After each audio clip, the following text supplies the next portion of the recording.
izile chate aninga gelta atari gona hele Calvary ki pat ngai hin cross punga ichaten kapa khat ve cross punga anakun tai ti het kalwa goman phaum lo he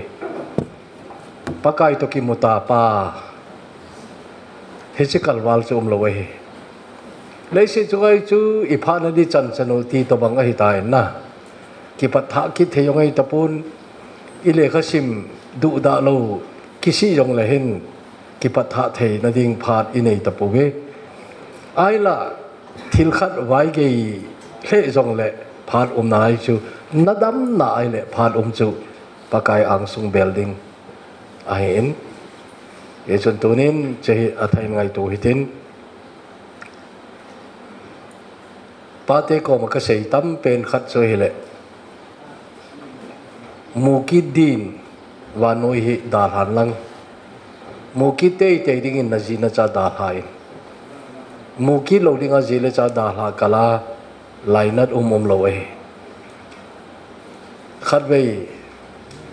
apien tha lo ka het chen ma khat kamu lo na sot he tai ka ti ai le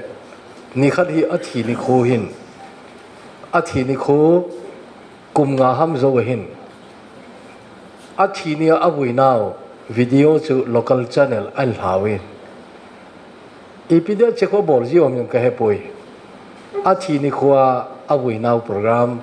local channel ang kil hai nei okate chepa pian na thi ta he okate apien tha lam ka he lo he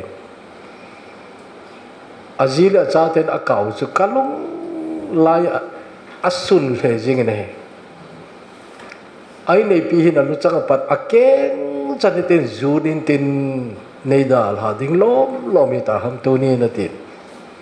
acha te wa imadang yo sei thi pu nai neu cha cha na lai he pa ati mukit lo ding a ki khen chu la hi nga lon kum nga na che tai na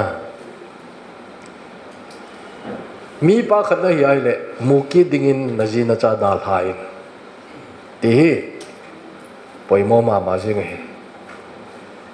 ke kapa sung amul sung kado dinga he kado masang so ta masanga he achunga ka ji di ka heta muki dinga che masa ka ti ne milmo tio che het sa e na ai lo le vai phe pa het jing na sung tio asup jiwit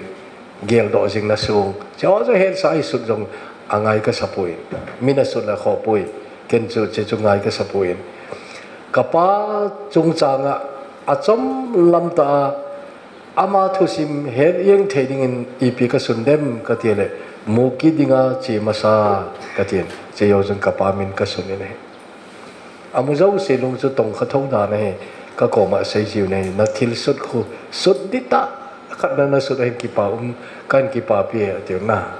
kapa ka muki di ka het che ni ka ki pai ne tunin ichauten kapai kamu ki diwahi ati diwin wanu hi dal haute na chechoye chedinga cho akipana ding mundang ompoe bakai to kimel he namon chon se ke pakai nei gai damin thupa kain choye na keng bula cross phung zon dingin ki go hiten cross phung zonin ka honge te tunin anong zon phabep zanila chun pakai kom in zonowin to jing ka loi khanin kipi na khat inei kinowin to hi ana chat lo nai lo no mai le ping tha sa nong chon no mai le che ho jong kain hop tha thau dingin ai wangin a main message ai le wang chu hoing na ho hi dingai tan teng le kei phat man na hin hoing na thu ka sei a conclusion to bang hitan tin nilalanga phat ine kinwai le topic cho ma ka hong lo de ai tai kum som li le kum git kan seita Calvary Thusim kan sei ding hin cross thu miloi khanin Israel na chi kha tam 18 tu chung ni ve ki dong tai ka chi khapoi ke Calvary Thusim sei ka hin cross thu sei ka hin ga chi leng ka sermon subuin te ka ti chu ai to a ko artificial tam wal ta na amuna imu lo wa nga chu mi YouTube ki mu jing khola che a jo artificial tam wal tan ka sermon ei suboi mai de ka ti khar be dong mi kharin kan boi pi nang ye che nei ti che lo di ke cross thu sei kai ka ti ning kum chun ka cha ten hepa USA la nong zo ta lo di wa hi le Israel be in kanu to na chibin Holy Land tour ke hon hin boi pi binge na na chi di ba atin Delhi ka chi yong le ka le lai tai nai he jong le Jerusalem ti ho chu chi yong ka gu ta poi ana chi go leng kana chi na ding jong chu so ta ding ai ka tin na miak chi la kho hi be a che thei chi bin na a kho hi be ai wa ke wang chu cross thu sei kai je in ka sermon suboi khan te ka ti nai a chu thu chom be ai thu chom be tu chung ai nei do je o chu kai sei hi bo we luk bung som ni le thum ana sim tau te Calvary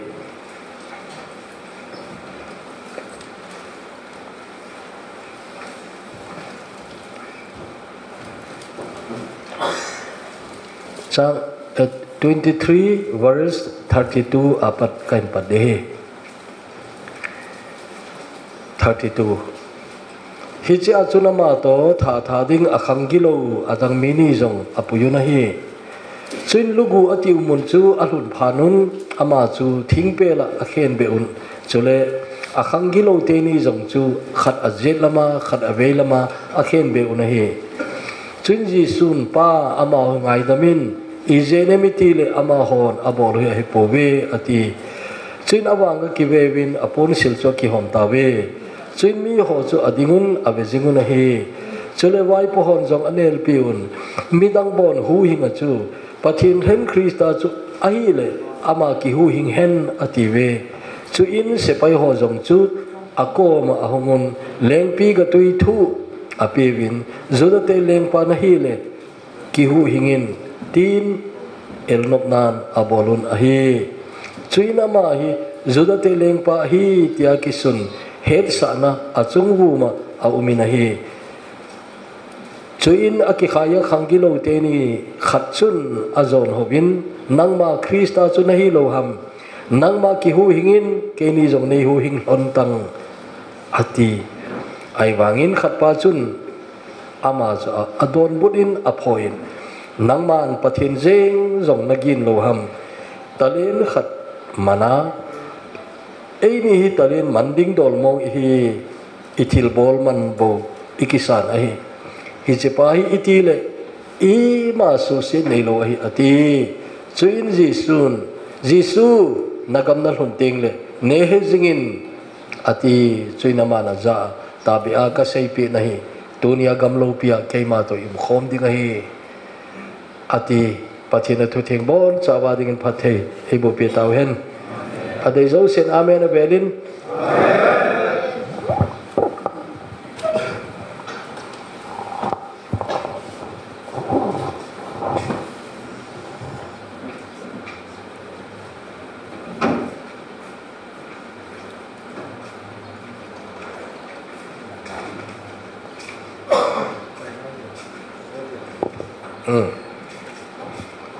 drawing ka ji mun pen khat kan ji ai he che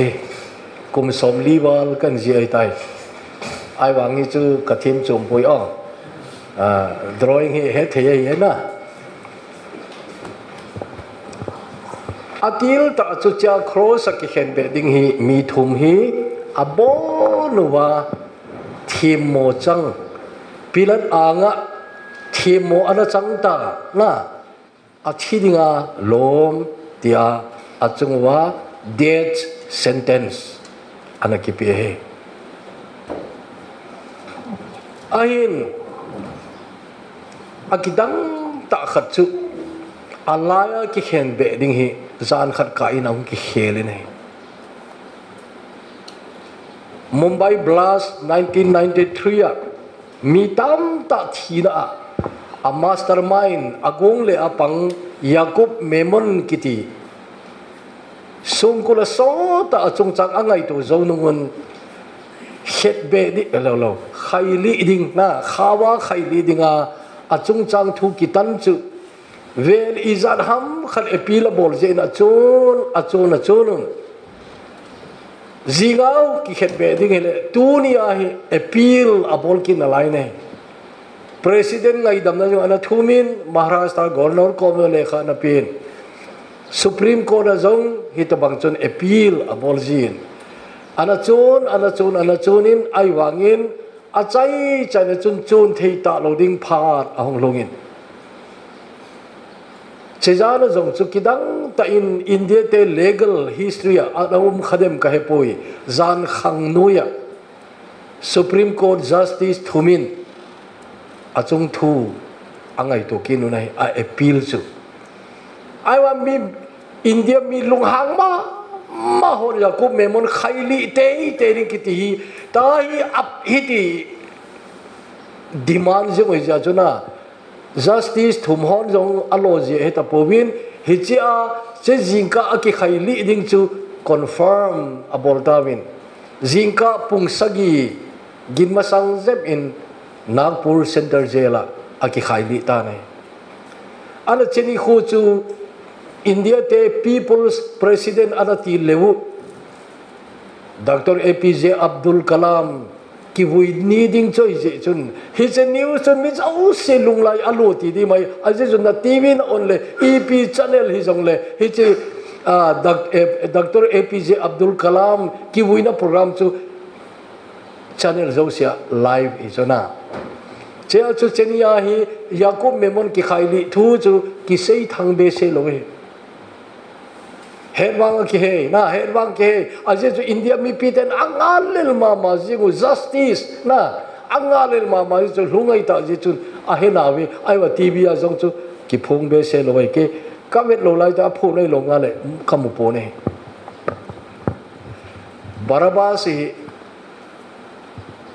a thi lo ne aman a boy pi lo hel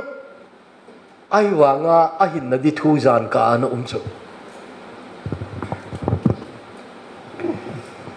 Sehi ihe chin se nadibin kabol nom khat omen ke all kan si thu thoi je chuna kino be selo ai Adam le Eve isai sele Eden ki sei te ya he che Edena ko na alo do ding la ya hi pathinin lai na ta an asol do ai lunghang ta tu huwa sanga so do ai pona to ba pe do ai pona ban chang kai do ai pon lai na ta puma sol do ai ibija sol do ngai ham til aji ni umin ka gelin khat choile eden purpose ki chai pathinin mi heb da ki wop na de ase mahin ki wop thei ta lo diu amao chon sinar huta ama sanga amel ma pa thu seinga anata sante chu to ki wop thei ta lo ri je chuna nane ni una thi diu te chol haga wa thi ai tawin pathin do ki hen ai tawe cheya chun eden purpose talo ama ho jong ki wop khom thei ta lo ding je chun pathina sol do ngai number 2 chu ele gang ta asol do angai na khat choile eden ho na chun hin na thing phung ki ti khat jo uma hin he che thing ga chu ga ne khat ka leu thi ta lo di we na mi chon se thi thei lo ti chu pathin di ga jong boyum tho de na hi lo am a chon se le tangal thi thei ta lo ti chu boyum de ye cha gang ta sol do angai ai wangin asol do di konin pathinin as if cái ngày đó thâu về tì hình kilom ta in à hi giống cái tiếng ngắm như nghe na Adam có mà sắp xin là tâm ta xây vàng à chứ lại nát na to anh sol rồi chứ anh sol nó đi à khu ipia bol pia anh ngày luôn là chun à pet anh ngày cha nó chứ anh pet này chứ pia de sabun pun sil na tunic of skin atin King James akon tunic of skin sabun pun sil te mai te ipa wana che zo pi ni sabun ki ti chu a ding le e che ma sang chun sabun chu a ho ding gel na pathin a pe hi khel lo de a je chu sabun sangal gam chenga ho za di pathin a bol thei chuna ai ba I bola boy sabun sang khol pi ham sabun pun asil pi mi ti le tai thil khat abel sa nom khat na lai chu sabun ki ti a ding le gan cha khat a thi te sa khat any animal na I bible chu I pi sa ma sei poi sabun ati le tam tan sei bai bai ke ngoi bun po ti I pi bunam ke loi a I pi chu jong le sa khat wang chu a thie sa khat ama mo na lo hil sa khat cho thiang ngain he che sa chu avun kila do na ni chana vun hong kilip teng le a lo thelo chu chi hoi thi san anong lang namu phawan thi san hi namu naw chana apa e ke ai amwa mo ha ai thi san khu I ve nai le ipi ha pathinin hebrai le kha tholama chun thi san pol lovin ngai dam na lo ve te na he chu cha thi san ki ti ang ta ne hoi ne na chun no mal ki chon taw na che na mu lo chu ke no nom ka sai e che azang khai khai che ki choi na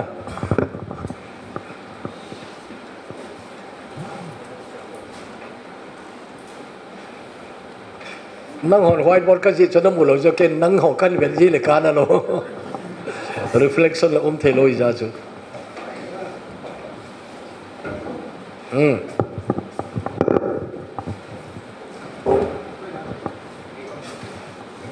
che ka sei te le ka tha nom ji chu veo ECA center ko masang lai a album ma sa penu chu hile kilome alung thima keima ka ume ati chona kalung se dar chela chu alung thima keima ka pathin lung thima hi nang na ke wi lovin pathin lung thima phar khatil achapa Jesu Krista cross au ke hebe a athi san hung lung ling chu pathin lung thima zo ta ne he chun tunin zudate agi lo be se jo pakai thine angai to wa hung thi a hi pen ta pui na he diu chu pathin lung thima ana sa chu cheni kho a hi fulfill agui hun na hung me che chun Reverend HP Runem thangin la khat ana sem bang chun alaya Jesu ahong ding tai ati chuna pathin tu ke khensa e ho ki ho ki na diwin alaya Jesu ahong ding ta ne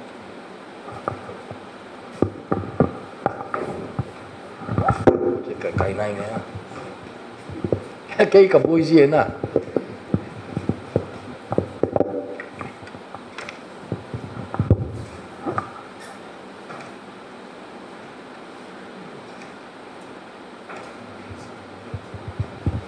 Hallelujah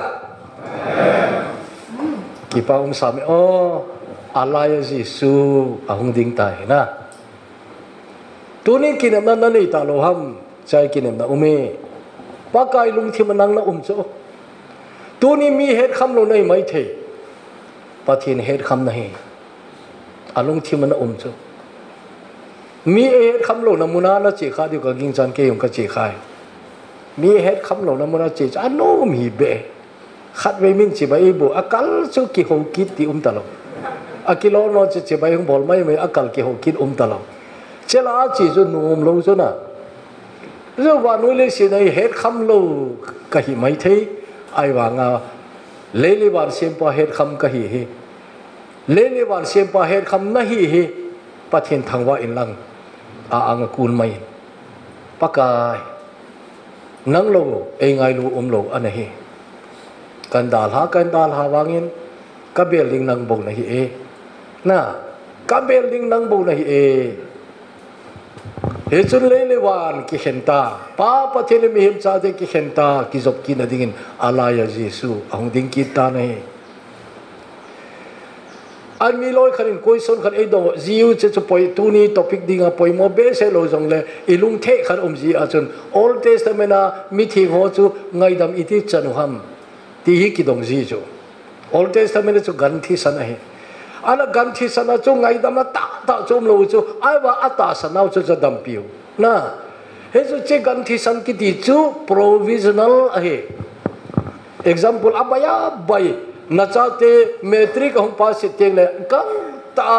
college alu na di admission ngai to ngai ta chu na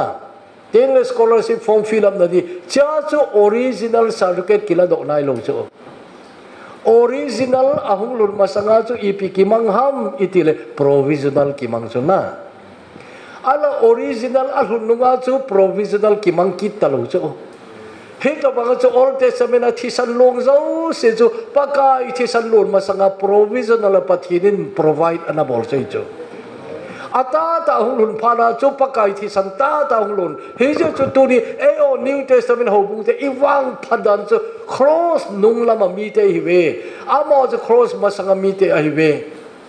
isaya ho ni sai bung som ngala thumo asu lain o anga le la lom ding mi hem cha te ar ga pathin cha pa na hung tho ding ho asu lai chu num sapon te pakai tho ne hem sa pen chu isaya i chu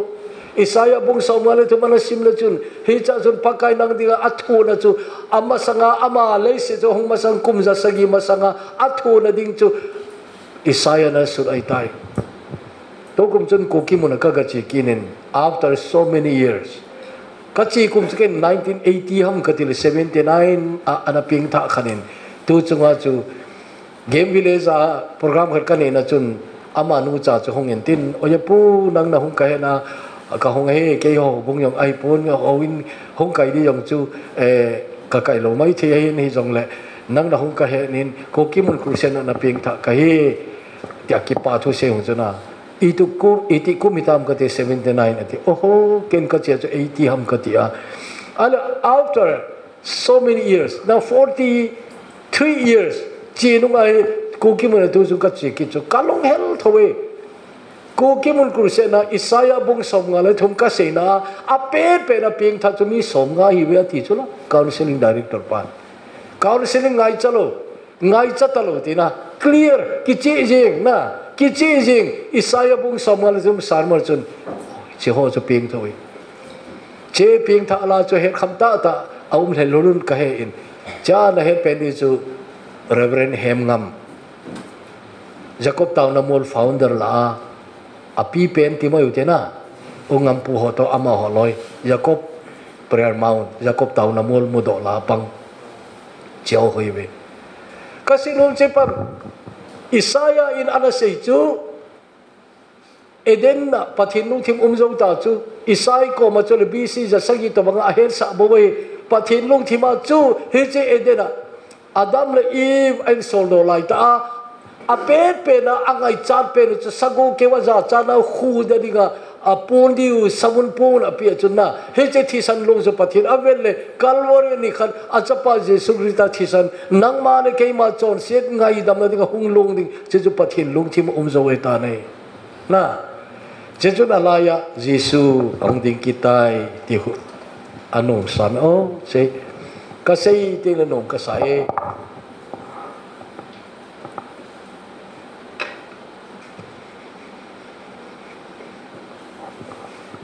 ai le baraba chu itita athidi pa thita lo jona athiding pa alaya thiding pa thita lo chu tuni ping tha sa nong chon ho adinga che them khat kan je lu dai baraba si na iblel mai the ken ka iblel chu ka iblel wala ni khali kangai to article khat ka sut lo chu barabas nawang phat to thusim dang na nei lo ham ka ti chona Barabas nawang phat to thusim dang na nei lo ham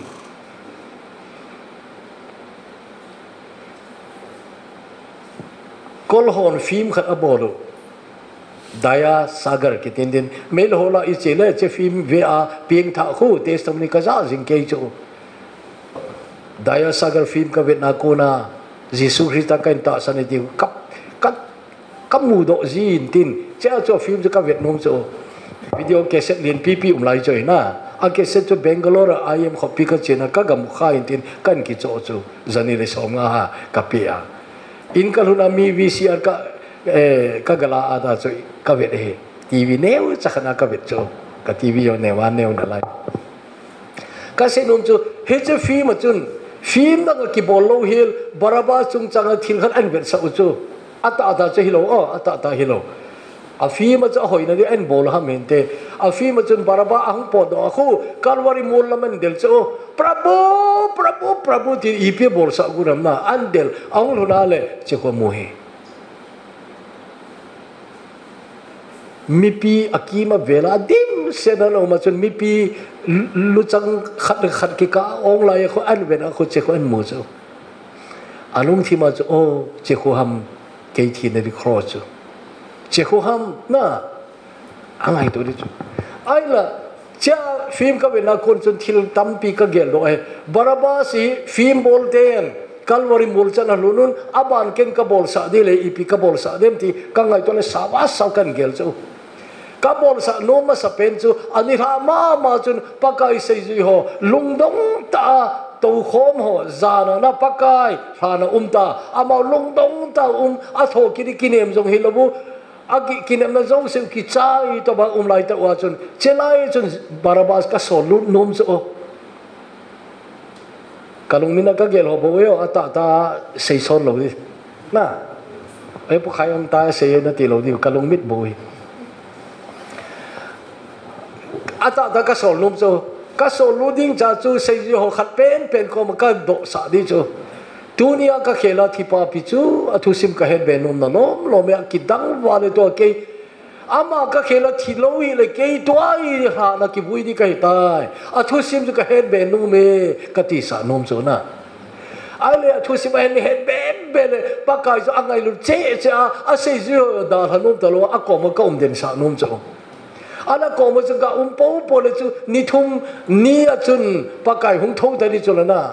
pakai thokin anga chu Thomas banga amazong deal su apakai anga bo khuma ka pakai le ka pathen ka ti sa num chu na ati di chu mu po le pakai long thoki ta na sei ju ho la ang ki la khu ana di chu ana nom le na se zo le cha chu hui na kisan jeng na lo jong le kati cha het chen na jeng lo jong le thagau thing het sa hui na tu ang ke het chen di Pentecost ni ko ping tha la chun kapan sa di chu ting le se ji ho khat pen pe do ki thua kapan sa hoi la ma martyr a thiding ka koinum chu le wana thopi di da Barabbas ka pamai ka sa na ji chu koi madan ites to mani in ei thelo dio aman an ei thedi chu mi sa bol chu I was saved twice kevel ni ei ki hu hing hi cross a thiding ei ki hu hingin ka hagau ei ki hu hing kin alai I was saved twice che ti thedi pan che chu miss a bol ni a kho samina a kho ma ma nei ai le ta ka sei se chu ipi thua Barabbas ka iblel na thui cho na iblel wam iblel lu mi chu ai la tu ni ka se nom chu pieng tha sa na pieng tha Thusim tai lo sei di mong no nei be lo nei le Barabbas sang nang iblel zo na he pakai ding Thusim dang ipi na ne ya pakai ni na kipi do na pakai ni na chan na pakai mina na thu na pakai ari mi noi se na chan na pakai mi ipi mong na chan uma min pakai mina chan sei di tam ta ne ne nang na chan umam min pakai mina thu tam ta ne nang pakai mina na thu ipi umam min pakai mina ane si se pi do lai nang man pakai ipi na pi umam pakai ari ipi Thusim na ne be na pi tha zau kal se ipi Thusim sei be din na ne yang na pin tha na tai lo mo sei din na ne lo bai le Barabbas sang nang iblel na umzo aje jo Barabbas ta sa bo su chai nang haga wa su cha nei na le ne thi moi ka sei dan chu ai ena adi enai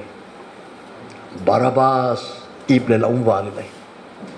Barabbas sang iblel I umzo si we nei o patien sa khat ki tangala ahiti bo iwam na ahiti be iwam ti oi na se so ngai to ngai da la tau de che pai to hi kan se no focus ke bol no za je lam pai so iya ti le ngai dam hung chang ha ati la chu ama jong a ho sia pang chu na a ho sia pang he chalang side a konin mi khanin Matthew bung som ni le sagi chang som li le li anaki phe daw lang chelang sai na kunin job hita han lang anung lang hi jong le a phen ma sa sa Mark 15:32 Mark 15:32 chelang Noah Levi side anyone Matthew 27:44 in simole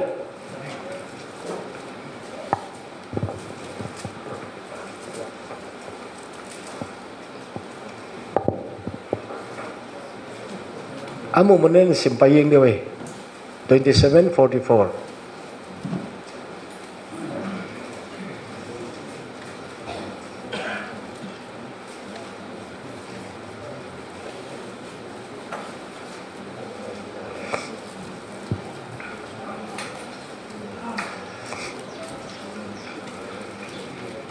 kharing siming tabo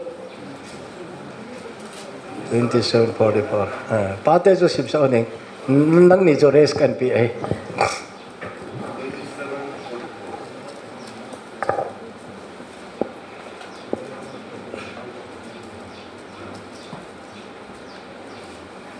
Mark sim di ho na kiging san ano mo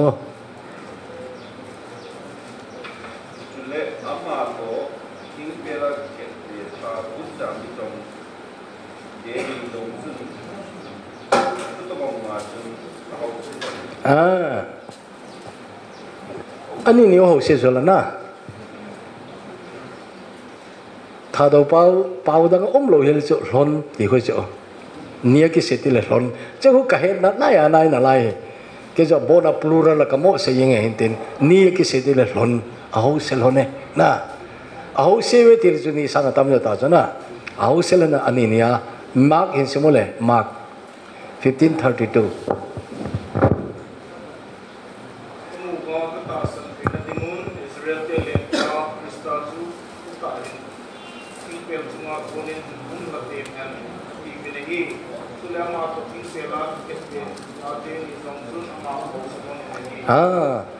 ani ni ho set a ho set lon no chana ani ni wina ho set lon no nai ai le i hong ti le azelam pa na lungain khel ham che hoi na ngai yo mi khat hong pin tha na dinga hi phar so ngai lo hi na lung thim na pe le na san yeng the ti tu ni kan se nom cho phar so ngai lo hi na che pa hin Veda abul ti la tu Mark tu Matthew le Mark isim na ani ni ho set hono cho na ai wanga luk ai khat pa thip ta cho aje chu pakai hong ta ni he pa ngai da min aje chu ipia bol amount a he po we ti chu na ipia bol he lo ji o he ngai da min ti chu cha khu aje la pai thip chat ta chu kate chepi ipi eti ta hibanga ki hosia na hibanga ki hosia hepa ngai damin atin alai hong thip ta cho alungan gel cho beta tuni su melodi cho kema ilut po por ki ping tha jing heloi nalung thim na pe ngai teni yo beta pakai to ki gamla dan ki tel ki banglo di khan azelam khan vela mai mai aki gamla dan chu ki bang ve ta aki ba khen khen ngai ka ti nai lo ki bang thau ni chu om da ni ka ve na che chu ani ni ama ni zong ki zama tu chu chu ti le pakai sei chu a hen ma ma da za ma ma da he pa ngai da mi ti ko ani ni za u chu che a za nu nga velam pan ho se thau thau he azelo a velam pan azelam pan ong thip ta chu iti tam che hi pa ki ho sia ngai dam ei thum pi na lai na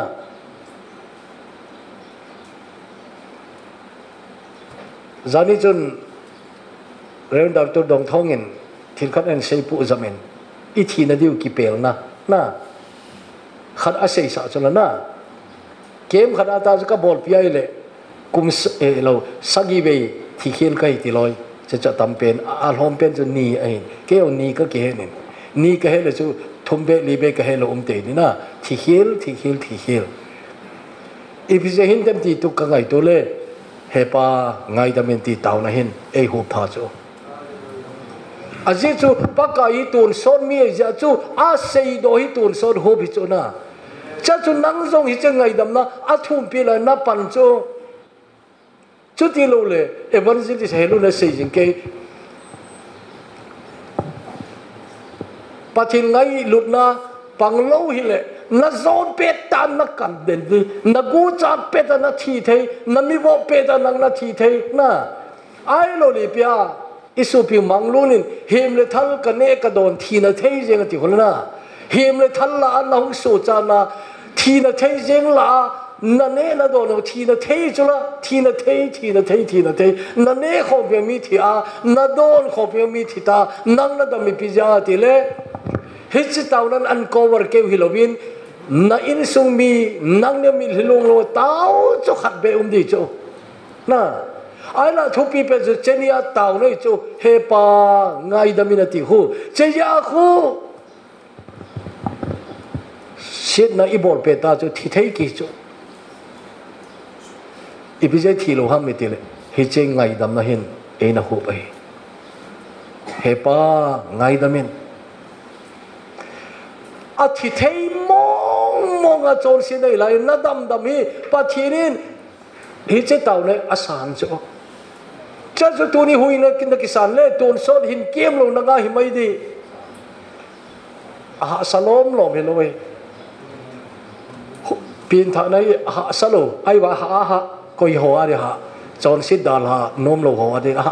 ไอ้เทโล impossible difficult จงเฮโล impossible เลยนะอาจารย์เสียดาลานมโลอาจารย์เสียกิมเตยจะปีนท่าจะไปเลยจงเลยฮิเทโลฮิเทมองโลอาเจจูปะทินกิโจเล็บเทโลโจอิโจเล็บเทโล number 1ปะทิน number 2นัง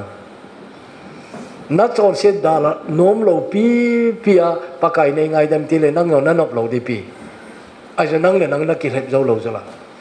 สปีกเกอร์ของกิเลสโจนะสปีกเกอร์ของกิเลสโจคาวน์เซลล์กิเลสโจไอ้ว่างนั่นเล็บโจโลดีนี่บอกว่าไม่เนี่ยปะทินเล็บโจปนตินนั่งเลยนั่งกิเลสโจโลดีเนี่ยมินหุยนะกิสันเตลอีพีจะกิปาวฮัมอิเตลอารมณ์เถียงตาจุละนะปากายนะจุลอาจารย์เสด็จจุลนามปีจูอันนู้นโนมาเฮียติโคโอ้เจนุนนตาคูเจ้าคูเต็มเจ็ดเลยหินจูอันนู้นนั่นที่ไงก็ที่จุนะอันนู้นโนมาเฮีโจเล็บปังตาโลหินโคอันนู้นโนมาเฮีนะอธิจูอะไรทิลครับกะเมลชิวเต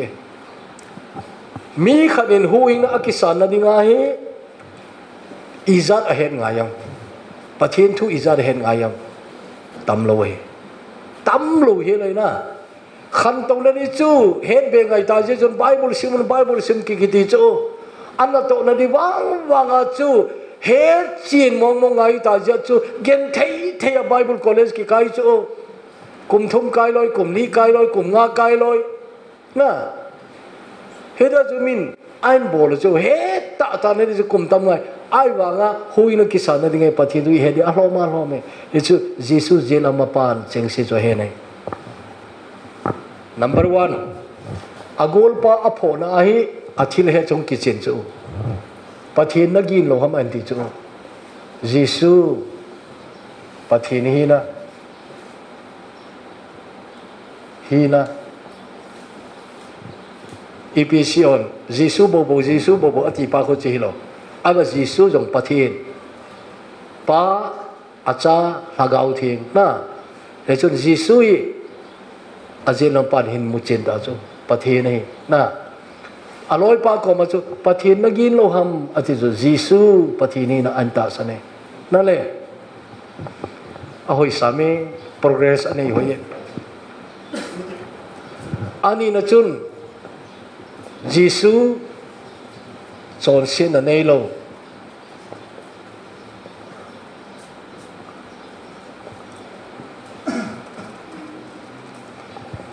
ama ti cho chon sepa thi dinga lom chon se hi aki chu cheng se cho gol pa ko ma asei chu pathin na gin lo ham talen khat iman hin mu lo ei ni bang ba ma talen na mani go na umi na mu lo same punishment ti ko na same punishment umi na mu lo ham talen khat iman hin na mu lo ham ama wang hin i ma su se da nei poi ei ni ba i chon set man i mu ai i thil bol man i mu ai ka chon se na athi dinga lom ka hi ti chu na cheng se chu anu me Singson Giêsu hin ko ini Giêsu hu hin puti na chu amina Giêsu na sa de aman amite chon se na ko na hu hin de ti hon na Christmas se li sim do ho thil khat ngai tu bo Giêsu ti an ko jing hi koin akoma Giêsu introduce an bola bolo chu ai wanga ata sana phone do le Giêsu tin an ko jing ne epizem til a het mama chu Palestine committee anewan newi tin na to Israel kiti map khu map lin ta khana na hol jing lo le Israel na mu zo lo de agamu ne wang chu ana chu to bang Palestine gam neu cha pakai le si cho le la zo Palestine gam kitin tin na he je Palestine gam neu cha kum thom sung ana asa sudam pa thil bol ki dang khojat bol pa gam sung ki pathin leng gam ki pa na thupai hil hang le pa athui la zong mi yo sin ki dang asau che chu koina hai di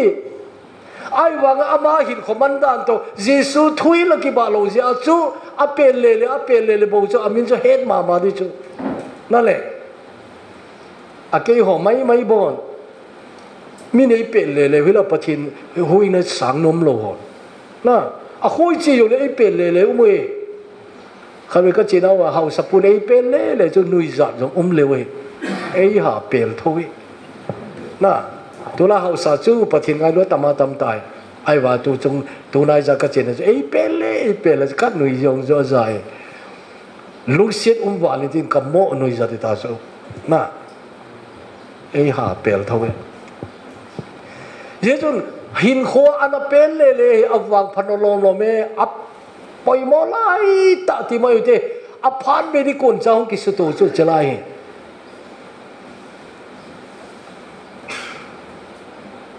Giêsu tinan ko binai ho hing pu eo ne wa pat Sunday school kai ho chun pathinu ki hetam tho chu ama ne hen sun pakai en bel chu Giêsu hu hing pu tinan ko binai hu hing pu ai na ata san a phon jar na che yo chun nagam atin Giêsu hi gam nei pa hi tien ta san ne gam nei pa thia hin hoi ki chai lo hagau na lai he hagau chen mun ni azot de hin che cho ki het cho man jong mi au pa le la zan Thusim jong khu ana ki sei thang veng mong ve ta che zakhamai thi cho Giêsu nagam nan hun teng le an ti khuna nei he jing in ti hu ke la da na chun submission nei ki pe lut na pakaya bel cho submission remember me nei he jingin pakai ko ma ki pelu re pakai don but na ngai te pakai don but na ta be a ka sei pi na hi tunia gam lo pia ke ma to yum khom ding he atita ne aje jo pakai a he chu chepa he alung thim a khel jo he chu tuni he di chu tuni pakai na nang jong avet teng le ipiha avet na lung thim chu nata san lo amu ne tu toi ka ta san dai na ti le pakai na mu le tau thim lo thu pi pe nei pui na lung thim pakai na mu se pa tau ne cheng se bu chu cheng se ti la gol pa ko ma sei se khu pakai a san pi di chu di khat ka ngai tu chu pakai na cheng se an gop khom le cheng siang gop khom le equal to salvation o agop khom ho chai ga vete ho a het hi a hlom zo na a het kham su to le pakain asu tu pe le asan zo asang ni pa pagana san hi ta zo na ase hi a hing poi na tiam pakan a hinga asana hi ataw na hing poi na tiam pakan a hinga asana hi na pakan chek si chai a he kham za an tu do cha khu pakan go khom pe le equal to salvation tunia gam lo pe ke ma to im khom diga you will be with me in paradise ante ta chuna alo pi no lom me o you will be with me in paradise gam lo pe ke ma to im khom diga tai tunia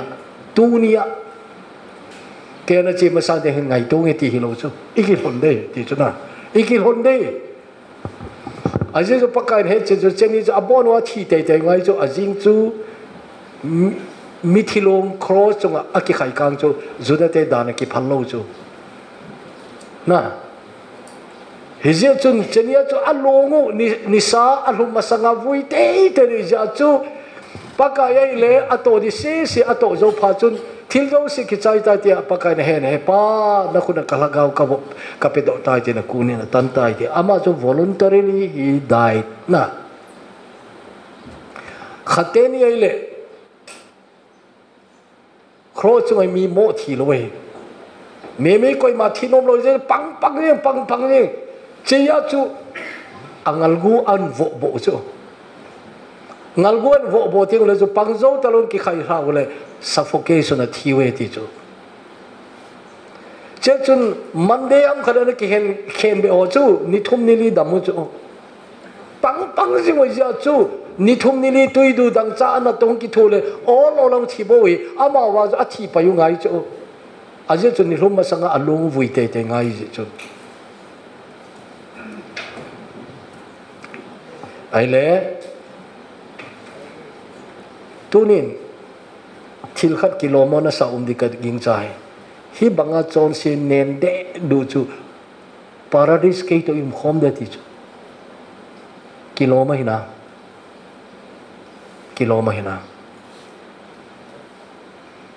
mi chon se ho la hung kai ti hi lo le kilomo tho so na pakai i ti san thiam ti hi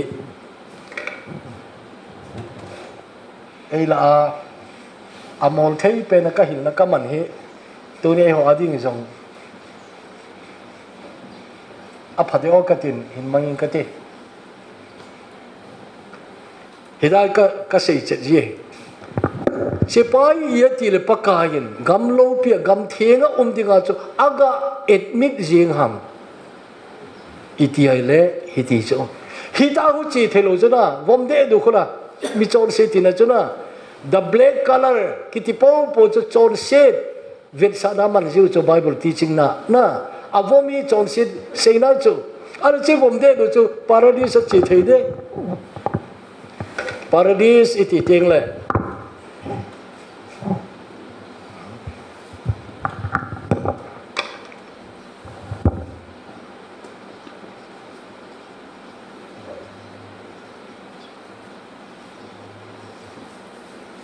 che ho paradise ai paradise kite cho anen kiti mong lut lo de na a thieng lo kiti lut lo de a bu kiti lut lo de ai le chi minen de du pa ai khom ke chong sit bol na anamang pa i ti lut de ai la pakain tu ni kakoma paradise dinai tai atiahin something happened supernaturally katinai na thil khat chu chi pi ha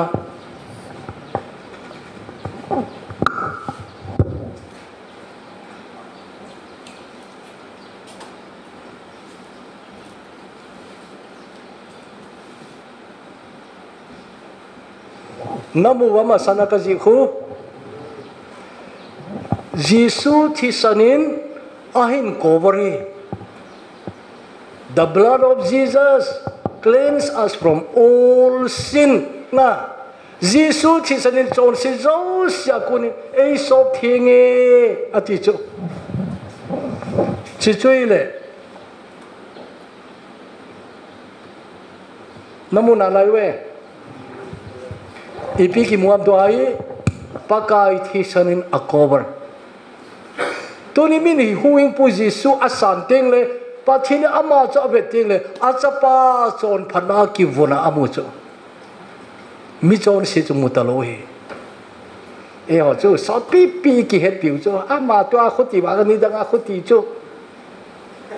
okay yung kagulan tila mi to ka kidel chu khat be min sei na lai cho tu chong yang speaker pa ne sei do pia a leader long kai lo pi mi nong zo ka pa ne a kom som le ko cho leader ki pang phanai lo cho ka ki pa da ni kom som ne pa kai kai ni zoi pat le tu cha ni kai ni zoi ta he o som le ko pat som le ko chu no le pa I mulowa koi ka hi pha aphalo che che yo mi to ki del hoi no le pa di I mun adi lo cho hoi la ya min I pien lo dem hoi la mi an that di hoi la min an that dem ti ho mai mai cho ki cha tho cho na tani beta ke yong nang zo pakai nan vet teng le Jesus thi sana ki cover ta cho na chon sen ti I ti yong ki sei do ta lo di pakai anga me min jo sei do jing ve tao silal zar mo ya in kum sagi masanga ka sin na min gel do jing na la ya ti aku na nanga kai ti la khon sim khol lo khola pathin kidang ta che pa ko mana tu lai ta I gama worship la amin thang loi ta khat ka henge ti la kho hita khol silal zar mo ya ko nai mo thu pi samina o cross til bol thena wang kidange he chun veta che thi san khun an cover ta khu ititam itele pakain asai chu asai mai na asai bang banga chu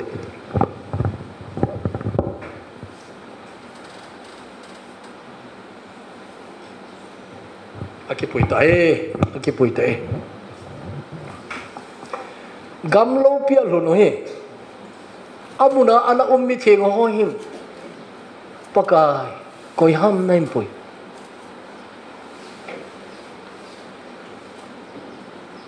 ana ti di o ka ti cho che pa jong hin van mi theng te umnal hu na hin nom asana lom dinge le si chunga pakai zui hola khat vei be ana khala adona wai jong he do min tin na hin kholom ke chon se na bola panga in a director chalaya promotion na muzo na samong monge kidang asa dina na kidang asa dina hui na chu he ngai dam na chang dinga lom lo wan khopi chang dinga lom lo ai wa pakai le si chu si na kiti I tia jong sei do kita lo dinga angai dam he Mizoram no me khathu sei ka ngai zia ka hi ka ki thi ji amin yang ka ga ye noti hung ping tha chu amana sei chu ke ho loi min ka thu simu hi a khoti het de no he hoi la ya pulpit lo jong le min ama hi ni danga khoti ei ti wa sei jing ke win ai wanga ka ki pa na pen chu pathin anga ka record a thengin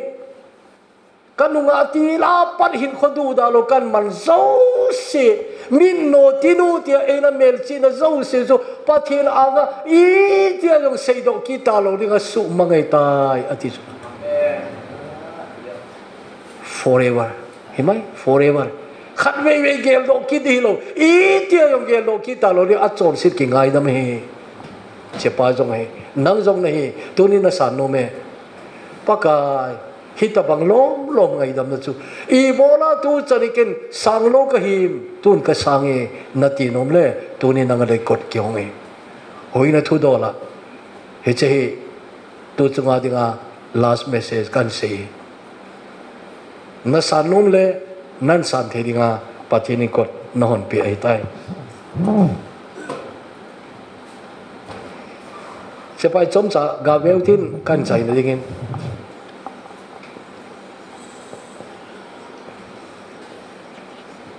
damun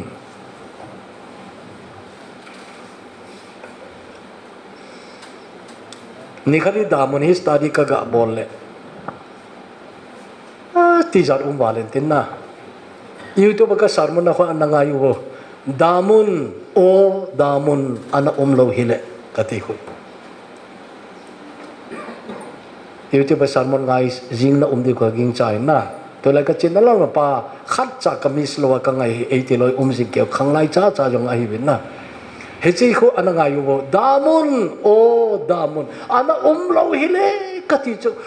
chu la ngalin na he chi chu chipai chi chu ibizia chi ha pakai hui na chu a hob lo ai pon aman ala lo hi chu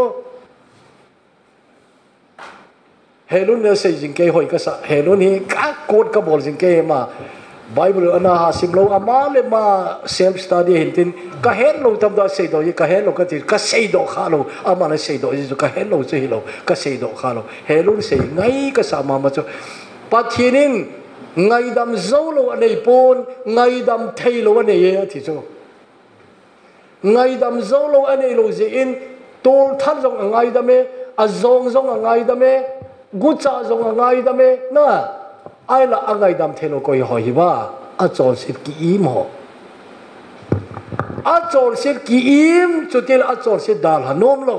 bol din nei na lai ho chu a ki si lo le pathin ngai dam thei lo he akisi wa zo pathe ngai dam thelo anei poi tol that zo ngai dam ai na tol that ti chu ei pathe tu e ma sang pe wa ki pat gim nei da i se chu tol thai chu la bible la zo tol tha chu a chung lama chu chon sin la na zon tha noi chon se tyo e tol tha tyo chu pathinin gol lawa koi ngai lo ho chu he so tol tha jo ngai dam thei ai wangin nalung na he lo le gu chamai mai hi jong chen ngai dam lo di gu cha ding aban ne na lai ti cho hi thei lo chu igama kurset ki ha bol ti la ya chu kho khana khang lai kem ka nei le au papu cha pa khat aneu zo pa khang lai kem ma ping tha thei lo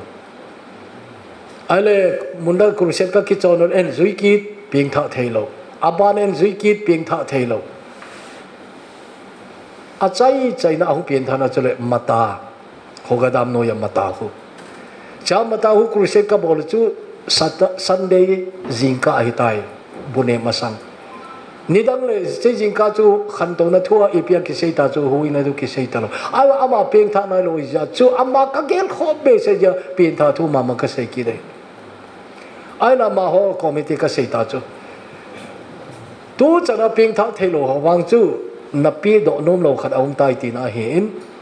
à thua này à chín à trái cái xây dấu ai tai, cao nó sẽ lô xây bê đó này tập về, hiện chú tu cho nó ping tháo lô họ vang chú, à ping tháo nôm ta ta lô hi vì nó thế à gì chú, nó đào hà nôm lô ông gì ấy cái gì na, giờ chú tu iso people enel mona en la en sa đi ngay. Lấy xe nó mang dòng lệ Christa cái này thì là khuna chỉ là không muốn ăn sa đi hết lấy xe tụi cái khen gặp cho họ chú đã là bay đi này tao vậy ai là tu cho này lấy xe cái ngày lúc gì à Giêsu cái cái sa lô ibo vậy tu chú imadang cái đấy ta bôi bắt cái ibo cái đấy ta tin đâu mà không muốn cái gì mona la an sa zo nai lo an sa do ti li chang kharo sa zo nai lo ba chun to ka sei pa ho bu upapu chapa chu amit hi romal ki thi amit hi pu ma hung lai lo chu he pa ai ngai da mo ei ngai da min ka gi lo na lu si nom lo ka nei je ka hi nang ka zo thep ai ke ne ke ki them ka ti ve ta ape pe na ki san cho man counseling ngai chatalo pe cái sản sinh cái khi nào cái độ cho anh ấy bị mong hàng cái gì cho thùng vây giờ nó lo sama tua alina kurusen lina tua cho bị han hết cái gì đấy hiểu ama tua cho đâm ta lo cho nên cũng mà cho thì ta cái sang ha Japan lo ấy ตัวก็เสีย1975ลังThusimตาจูอ๋อเฮลปะทินกะละจูเทปเกลเกกิเทมกะฮิก็คูว่าเกมลายะไม่ได้ปนีหงเสกก็ว่ากิมูพิเศษจุมุดิเลหิเจเตจุโตเบงบุลูโกเบงโรบารีบอลกูนะจู1975เบงบุลูโกที่จูไม่ฮิโลจูน่ะไม่ฮิตลอยกิโลน่ะยองสังมาตาจูเบงบุลูโกก็ฮิวิน这就边他人，这就刚刚挨定，刚刚包包咧给他的地就，而且就谁到这个已经这地方他落地方啦，这就个龙啊，这包这个给了这样就，alter call 讲话啊，这包这个龙啊，我们都话好背，8,000用嚟耶稣跟你带人地咗啦，8,000用嚟耶稣跟你带点点，多就耶稣跟其他呢，都做，这。program ก็เสียงเปียวจน8,000เลยอามาทุยตันเตน่ะเกี่ยกันเลยจีสุนัยเกี่ยตายตินปัจจุบันอามุนกำจัดจนปัจจุบันอาหูหิงเงินตินเจ้าจนอิมจานโลปูเวทัดจงทัดสามปูเวน่ะจ้าจูโซตปัจจุบันเนี่ยก็มาดิกิมังจานิงก็มาจูทิตาจูเกี่ยสังจับปังเจ็บไอเวลตัวนี้ดาลฮานโน้มลงในซาจนอัลเทอร์คอลน่าหงลงเฮลิวยเลยเสียนมบักจงเลยคริสต์กันนี่นะไว้เพย์เป้าจน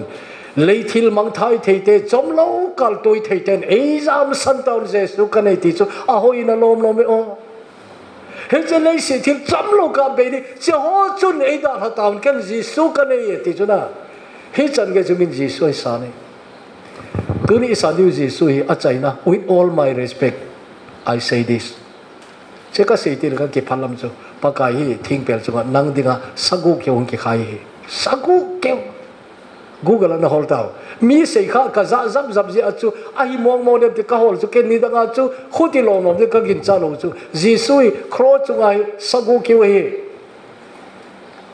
ฟีมีเวลเลยอเมริกาลงลงดิ่งเวนอาปูนเจนสักว่าแคลนดาร์จงอินเอวปัดอินมุนปูนเทมขันอาเจนคนละน่ะ